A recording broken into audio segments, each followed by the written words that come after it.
Welcome to your YouTube channel. आज की इस क्लास में मैं आपके लिए लेकर आया हूँ बल आघूर्ण मीन्स मोमेंट ऑफ फोर्स के इम्पॉर्टेंट क्वेश्चंस को। इसकी पहले की क्लास पार्ट 1 में हम सभी इससे रिलेटेड फार्मूला और थ्योरम्स पढ़ चुके हैं। तो आज की इस क्लास पार्ट 2 में हम इस चैप्टर बल आघूर्ण के इम्पॉर्टेंट क्वेश्चंस को सॉल्व करना सीखेंगे। तो चलिए देखते हैं क्या है इम्पॉर्टेंट क्वेश्चंस। तो पहला आपका क्वेश्चन दिया हुआ है, यांत्रिक लाभ सदैव 1 से अधिक होता है। यानी किस वर्ग के उत्तोलक में यांत्रिक लाभ सदैव 1 से अधिक होता है, ये आपको बताना है। ठीक है, तो आपको याद होगा, आपको बताया गया है प्रथम वर्ग के उत्तोलक में यांत्रिक लाभ 1 से अधिक भी होता है, 1 से कम भी होता है और 1 के बराबर भी आता है। ये प्रथम वर्ग के उत्तोलक में है। अधिक, कम और बराबर तीनों होता है ये प्रथम वर्ग। द्वितीय वर्ग में केवल अधिक होता है। क्या होता है द्वितीय वर्ग में? यांत्रिक लाभ 1 से अधिक होता है। ठीक है, और तृतीय वर्ग में 1 से कम। तो आपसे पूछा क्या है? 1 से अधिक, तो कौन सा आंसर सही होगा? द्वितीय वर्ग के उत्तोलक में। तो ऑप्शन बी इसका राइट आंसर हो गया। द्वितीय वर्ग के उत्तोलक में यांत्रिक लाभ सदैव 1 से अधिक होता है। क्लियर है? चलिए इसी तरीके से देखते हैं अगला प्रश्न क्या दिया हुआ है। अगला प्रश्न दिया हुआ 2 मीटर लंबे समदंड। क्या है? 2 मीटर लंबा एक समदंड है का भार 40 किग्रा। समदंड मतलब प्रत्येक जगह पर उसका भार की मोटाई और द्रव्यमान क्या है? बराबर है। सम मतलब समान है। और यह 40 सेमी दूर स्थित खूंटियों पर रखा है। यानी 2 खूंटियाँ जिनके बीच की दूरी क्या है? 40 है। उसके एक सिरे पर 10 किग्रा का भार लटकाकर छड़ को उल्टाया जा सकता है। यानी एक सिरे पर 10 किग्रा का भार लटका दिया गया है और छड़ को उल्टाया जा सकता है, यानी संतुलन बिगड़ जाएगा। केंद्र से खूंटी की दूरी ज्ञात करना है। ठीक है, तो इसके लिए हमें करना क्या पड़ेगा? सबसे पहले एक हम 2 मीटर लंबा दंड लेंगे।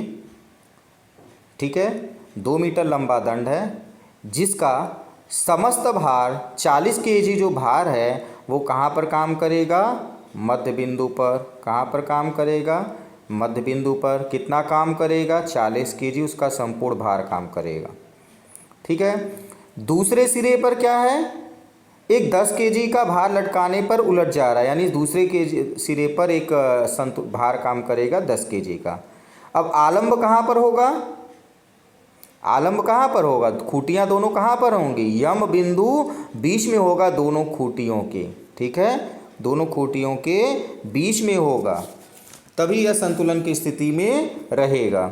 तो दोनों खूंटियों के बीच की दूरी कितनी है? 40 सेंटीमीटर।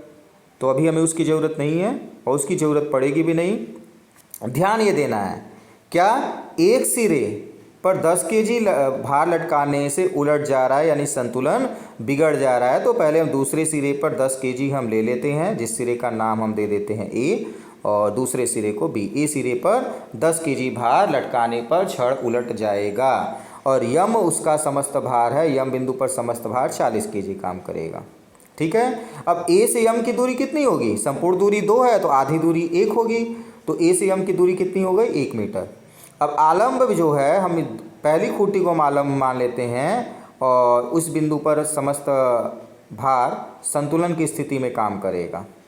क्लियर है?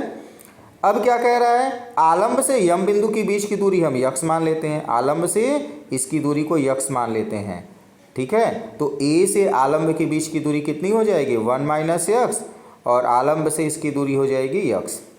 अब इसी से हम लोग को संतुलन की स्थिति में आघूर्ण निकालना है। तो पहले सिरे पर आघूर्ण कितना होगा? ए सिरे पर आघूर्ण कितना होगा? तो आघूर्ण बराबर क्या होता है? यफ इंटू दी। यफ क्या है?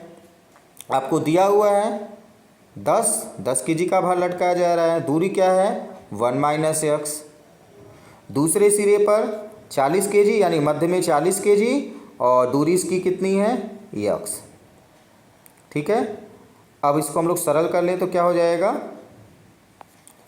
10 आपका आ जाएगा, 10 में 1 का गुणा 10 माइनस 10 यक्स बराबर 40 यक्स। पक्षांतर कर दें तो इसका चिन्ह बदल जाएगा, 40 और 10 क्या हो जाएगा 50, 40 और 10 क्या हो जाएगा 50x, और इधर क्या हो गया 10, तो 0 से 0 कट गया, x बराबर आया कितना 1/5 मीटर, जिसको हम सरल करेंगे क्योंकि आंसर आपका मीटर में नहीं दिया हुआ, तो x बराबर क्या हो जाएगा 1/5 मीटर बराबर 100/5 बराबर 20 सेंटीमीटर, कितना 20 सेंटीमीटर।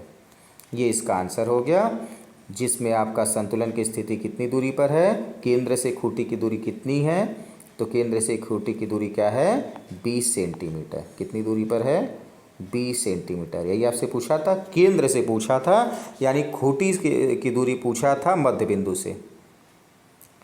ठीक, तो क्या आंसर आ गया 20 सेंटीमीटर, इसका राइट आंसर है। उम्मीद करते हैं आपको समझ में आ गया होगा। चलिए इसी तरीके से अगला प्रश्न देखते हैं।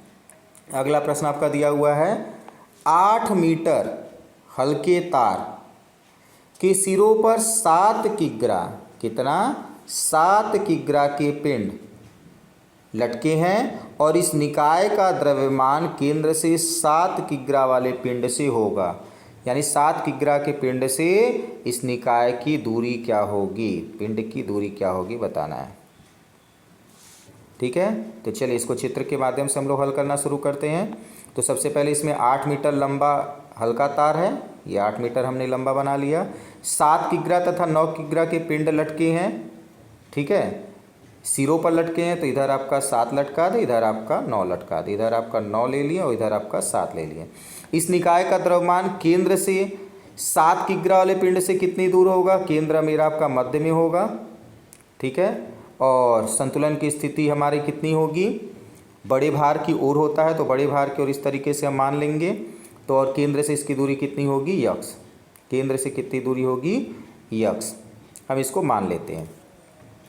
तो 7 किग्रा वाले पिंड की तरफ से कितनी दूरी हो जाएगी, 7 किग्रा वाले पिंड की तरफ से दूरी अगर हम मान लें तो कितनी होगी, तो इसके लिए आपने दूरी d माना है केंद्र से, तो चलिए हम 7 की तरफ से मानते हैं, 7 की तरफ से सीधी दूरी हम लोग मान लेते हैं d, ठीक है, केंद्र से नहीं मानना है, सिरे से मानना है, तो डायरेक्ट आंसर आ जाएगा, नहीं तो उसमें एक बार जोड़ना पड़ेगा। तो पहली तरफ से कितना हो जाएगा, 7 किग्रा की तरफ से कितना हो जाएगा f इंटू डी, तो f का मान 7 है और d की जगह पर दूरी d हो गई, ठीक है। 9 की तरफ से 9, तो दूरी कितनी हो जाएगी, पूरी दूरी है आपकी 8 मीटर, तो 8 में से d घट गया तो 8 माइनस d हो गया। इसको सरल कर लीजिए तो आपका बाएं पक्ष में 7d आ जाएगा बराबर 9 8 72 हो गया और माइनस 8d हो गया, ठीक है।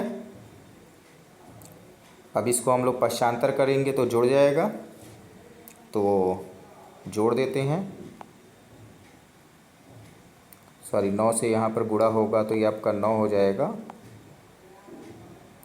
और ये 9d, तो 9d पक्षांतर होगा 7d माइनस से प्लस 9d बराबर 72, तो 7 और 9 कितना हो जाएगा, 9 7 16, 16d बराबर 72, तो d बराबर 72 बटे में 16, तो 16 से 72 को भाग दे दीजिए, तो 16 32 16 43 16 चौका 64, 4 दशमलव लगेगा, बचा 8, तो 5 बार में जाएगा, 4.5 आंसर आ गया मीटर में।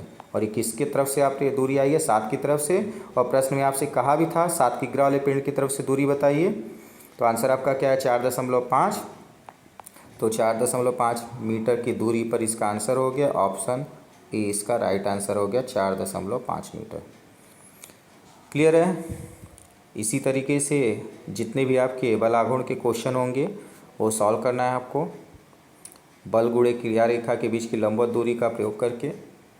चलिए अगला प्रश्न देखते हैं, प्रश्न संख्या 4 क्या दिया हुआ है, किसी त्रुटिपूर्ण तुला, क्या है त्रुटिपूर्ण तुला है, में किसी पिंड को तौलने पर उसके भार क्रमशः 3.6 ग्राम तथा 10 ग्राम पाए गए, पिंड का वास्तविक भार ज्ञात कीजिए। ठीक है, पिंड का वास्तविक भार ज्ञात करना है और तुला कैसा है, त्रुटिपूर्ण है। तो यहाँ पर तुला त्रुटिपूर्ण है तो हम लोग इसका वजन तुला का त्रुटि हम किस प्रकार का है ये, जिसमें भुजाएं बराबर न हो, भुजाएं क्या हो, बराबर न हो।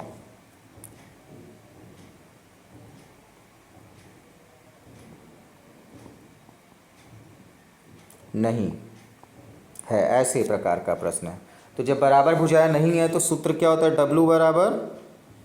डब्लू बराबर होता है अंडर रूट के अंदर W1 और मल्टीप्लाई में W2, W1 मल्टीप्लाई W2।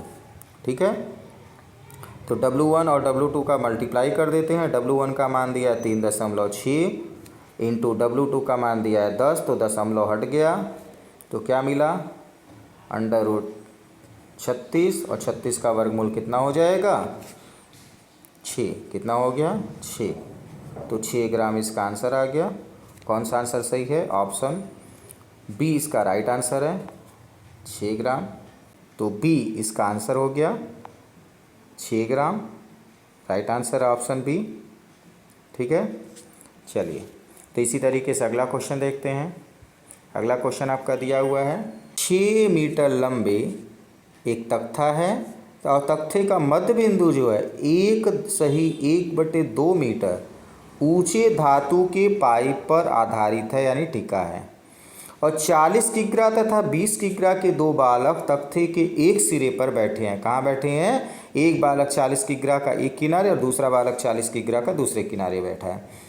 30 किग्रा के तीसरे बालक को तख्ते के मध्य से कितनी दूर बैठना चाहिए कि तख्ता क्षैतिज रहे अर्थात संतुलन में रहे, कितनी दूरी पर बैठना चाहिए।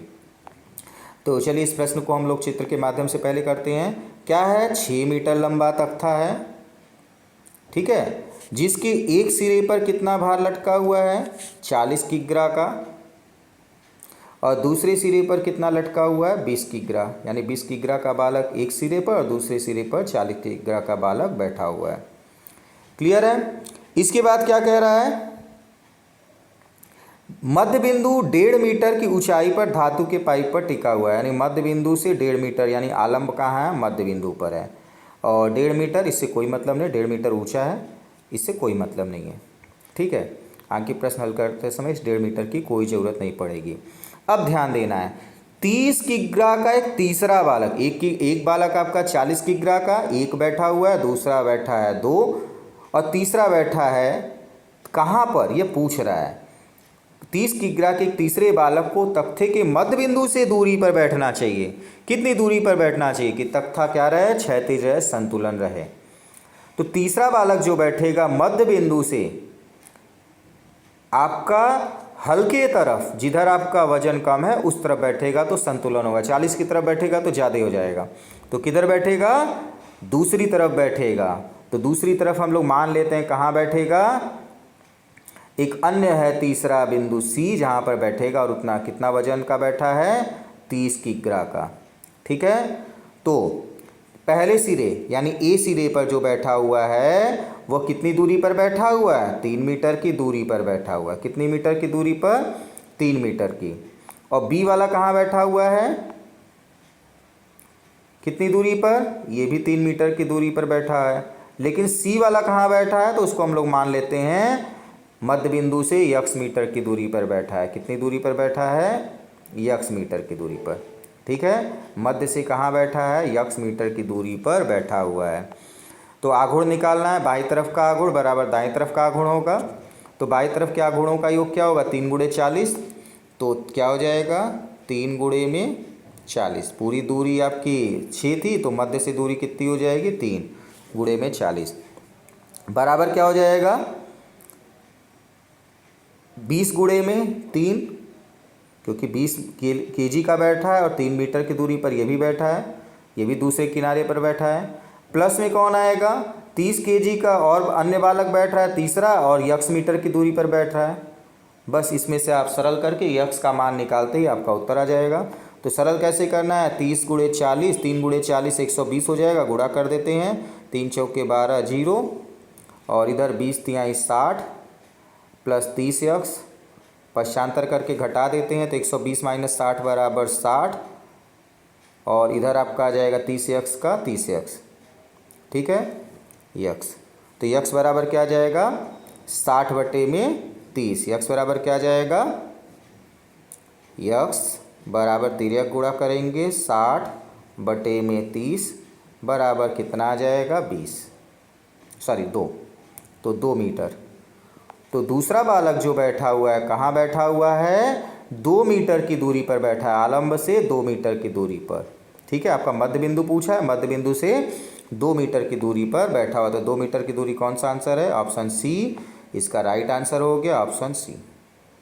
क्लियर है। जब भी आपसे इस तरीके से तीसरा कहाँ पर बैठेगा, तो सदैव भारी वाले की तरफ संतुलन करने के लिए भारी वाले के अपोजिट डायरेक्शन में यानी हल्के वाले की तरफ बैठेगा, इसको याद रखिएगा। इसी तरीके से इस बल आघूर्ण में 2 से अधिक अगर बल आघूर्ण लग रहे हैं तो आपका क्वेश्चन सॉल्व होगा। चलिए इसी तरीके से अगला प्रश्न देखते हैं, प्रश्न संख्या 6। 3 मीटर लंबी वर्गाकार धरन, क्या है, 3 मीटर लंबी है, वर्गाकार धरन है, यानी वर्ग के आकार का एक तख्ता मान लीजिए, जो सिरों पर शुद्ध लंबित है। कैसा है, शुद्ध लंबित है, पर सोपान के मध्य में एक भार लगा है, इनके मध्य में एक भार लगा है। धरन की गहराई का व्यंजक 0.012 यम की घात 1/3 से ज्ञात की जाती है गहराई निकालने के लिए, जहाँ यम सोपान के मध्य बलाघूर्ण है। यदि धरन के अनुप्रस्थ काट 9 सेमी गुणे 9 सेमी तक सीमित हो तो वह भार जो धरन वहन कर सकती है होगा, क्या होगा वो आपको बताना है। तो 3 मीटर लंबा धरन है, ठीक है। अधिकतम भार कितना सहन कर सकता है, W। अधिकतम भार कितना सहन कर सकता है, हम मान लेते हैं अधिकतम भार वो कितना सहन करेगा, W। तो प्रत्येक सिरे पर प्रतिक्रिया बल कितना लगेगा, प्रत्येक सिरे पर प्रतिक्रिया बल कितना लगेगा, W/2 लगेगा। कितना लगेगा प्रतिक्रिया बल, अगर भार W है, अधिकतम भार W सहन कर सकता है, तो प्रत्येक सिरे पर भार कितना लगेगा, W/2। आधा हो जाएगा, आधा उधर आधा इधर, क्योंकि आप इस तरीके से अगर एक चित्र बनाएं जिसमें एक से पूरा मध्य में आपका W है, W सहन कर सकता है, इससे ज़्यादा सहन ही नहीं कर सकता, टूट जाएगा। तो एक सिरे पर कितना लगेगा, W/2, और दूसरे सिरे पर भी क्या लगेगा, W/2। क्लियर है। और जिनके मध्य बिंदु पर बलाघूर्ण आपको निकालना है, तो वह भार जो धरन वहन कर सकती है होगा, क्या होगा, तो टाउ बराबर क्या हो गया, W/2 इंटू L/2, ठीक है। तो टाउ यानी आघूर्ण बराबर क्या होगा, भार, जितना भार सहन कर सकता है एक सिरे पर, इंटू दूरी, तो दूरी क्या होगी, L/2, ठीक है, पूरी का आधा। तो कुल कितना हो गया, ठीक है, तो कुल कितना हो जाएगा, W/4 कितना हो जाएगा, W/4, WL/4। और यल का मान कितना दिया हुआ आपसे पहले दिया हुआ, यल का मान दिया हुआ आपको प्रश्न में 3 मीटर, तो आपका ये हो जाएगा, यल का भी मान हम लोग यहाँ पर रख देते हैं, तो क्या हो जाएगा 3W/4। यल का मान रखने पर 3W/4, ये आपका टाउ आ गया बल आघूर्ण।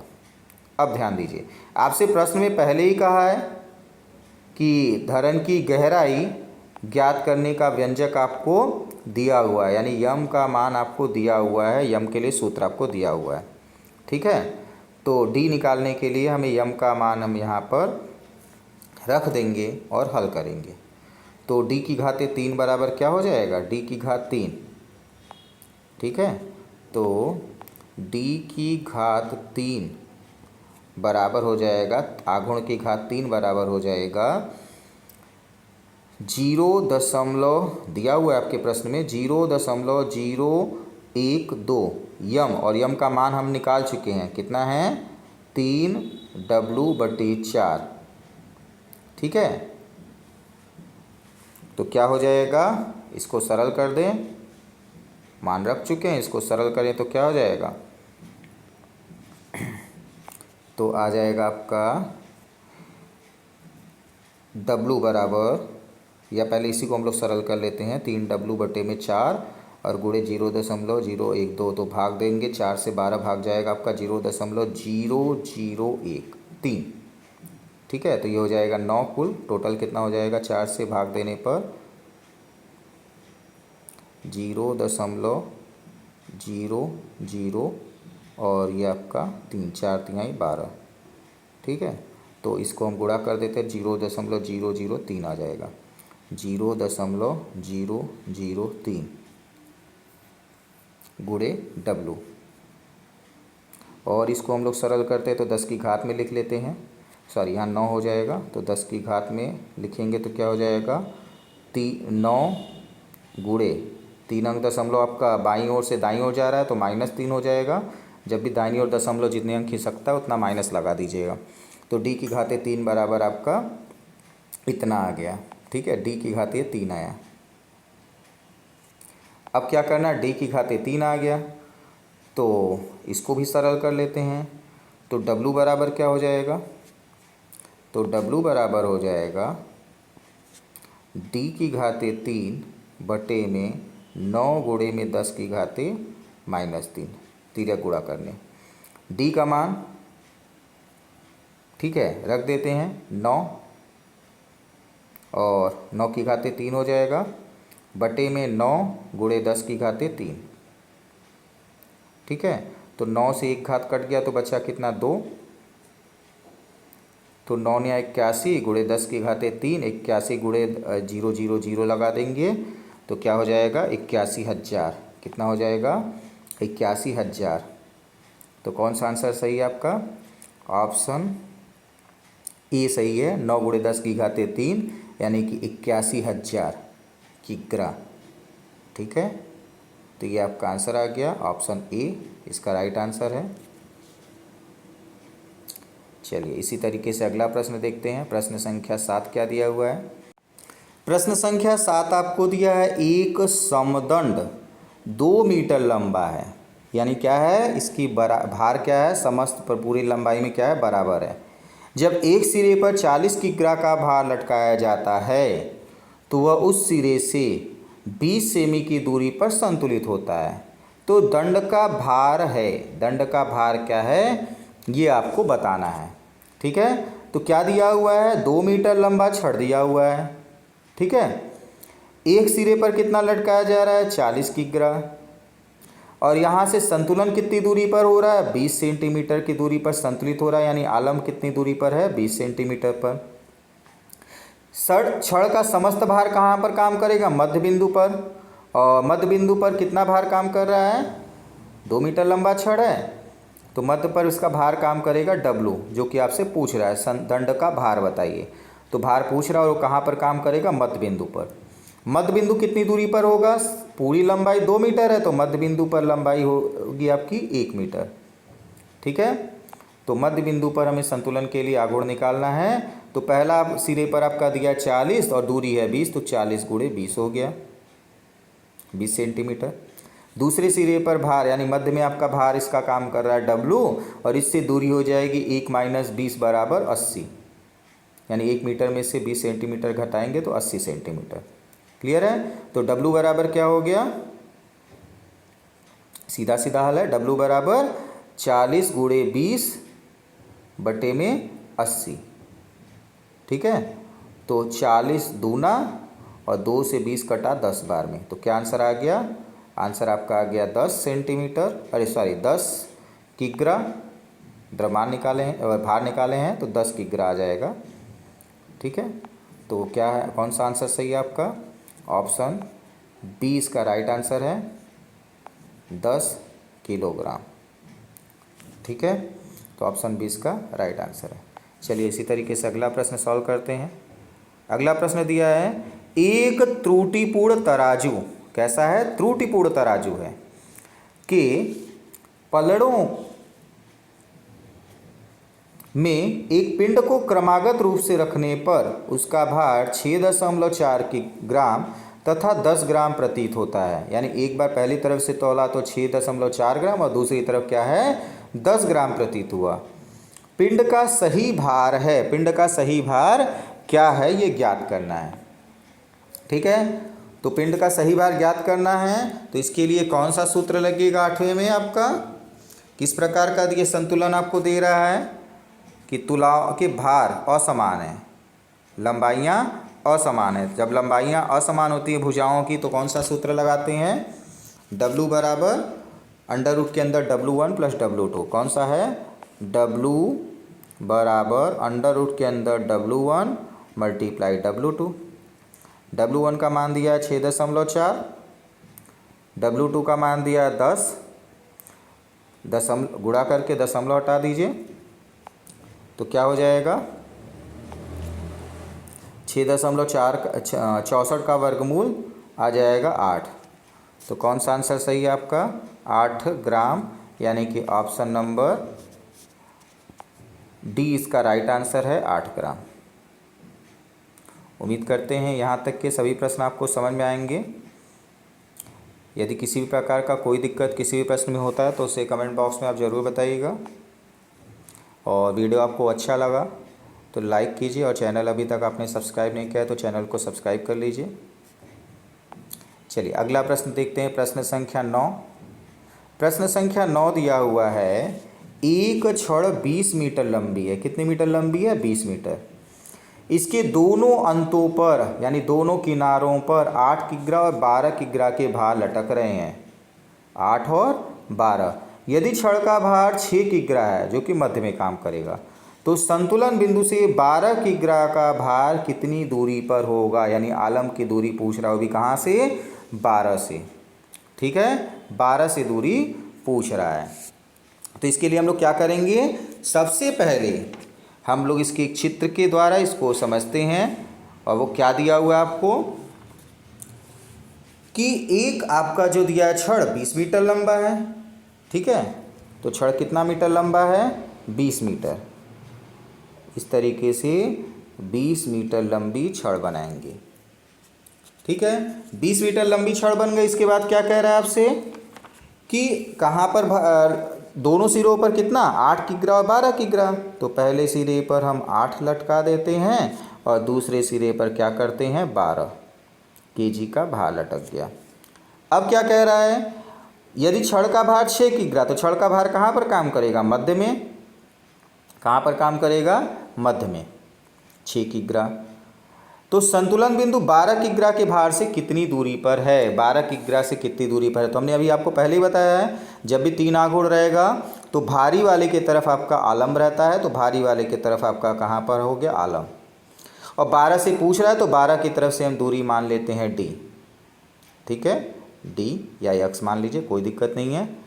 तो 6 वाले के लिए दूरी कितनी हो जाएगी, 20 मीटर पूरा है, तो मध्य की लंबाई कितनी हो गई, 10। तो 6 की तरफ कितनी हो जाएगी, 10 माइनस डी हो जाएगी। तो 8 के लिए कितनी दूरी हो जाएगी, 10, और पूरे में से 20 जाएगा तो 20 माइनस डी, कितनी हो गई, 20 माइनस डी। चलिए आघूर्ण निकालते हैं। तो आघूर्ण क्या हो जाएगा, 8 वाले की तरफ से 8 का आघूर्ण कितना हो जाएगा, 8 गुणे में 20 माइनस डी, इसकी दूरी कितनी है, 20 माइनस डी, प्लस दूसरा आघूर्ण 6 गुणे में इसकी दूरी कितनी दी हुई है आलम्ब से, 10 माइनस डी, बराबर दाईं तरफ का आघूर्ण। ठीक है, तो दाईं तरफ का आघूर्ण क्या है, 12 गुणे में डी, बल 12 गुणे में दूरी डी। अब इसको हम लोग सॉल्व कर देते हैं। तो 8 दूनी 16, 8 दूनी 16, 160 हो गया आपका। यहाँ पर 160 माइनस 8d प्लस 6 दहा में 60 माइनस 6d और 12d आपका ये। तो 8 और 6 जुड़ जाएगा, 6 6 12 13 14, 14 आपका पश्चांतर हो गया, प्लस हो गया, तो 12d प्लस 14d।